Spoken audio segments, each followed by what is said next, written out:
Export-Import Bank of Pakistan. EXIM's operationalization is a proud moment and a major milestone for us today. It will augment the banking and trade finance landscape, as we know. As it grows and matures, it will shape Pakistan's trade finance, as I see. It will promote it principally through a proper institutional framework backed by effective policies and regulatory framework.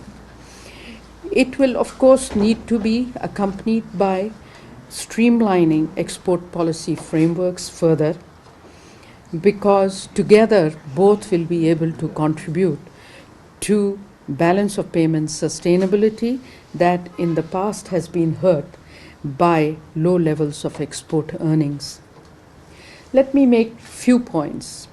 First, EXIM, if effectively managed, along with right policy and regulatory framework, has the potential, one, to enhance Pakistani exporters' competitiveness in international markets by offering lending, credit insurance, and guarantee services.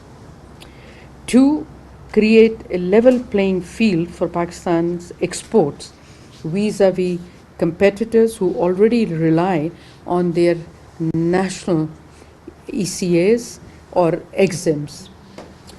It would facilitate access to wider global markets, enabling our exporters to diversify their product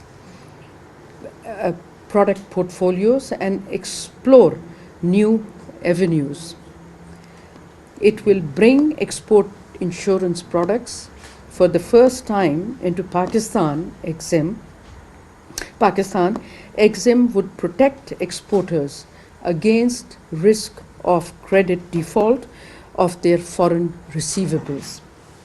Bonding products will enable the service industry to bid for projects internationally, such as those related to even building of roads and bridges, and for IT projects internationally. As it grows and has more partnership, it will leverage more export. Let me make a second major point. It is imperative that EXIM steers its operation, keeping in consideration need to balance export growth, risk diversification, and mitigation needs of export industry, while managing the commercialization and financial viability of EXIM, which is key to the sustainability of this very new organization. In addition, the export credit insurance products are designed for commercial banks to protect these banks against the risk of credit default, by ensuring that the export receivables that banks finance are appropriately and on a timely basis available, while bonding products will protect the banks against non-performance risk of exporters. Both set of products will protect the balance sheets of the banks and, most of all, the EXIM itself. These products ought to be truly transformational and will enhance the way commercial banks support their trading customers, complementing and enhancing their risk-taking capacity. Let me touch on a third major point. To perform its role, EXIM will need to attract a significant level of contingent risk capacity into the country from the international private sector reinsurance companies and other EXIMs and ECAs globally.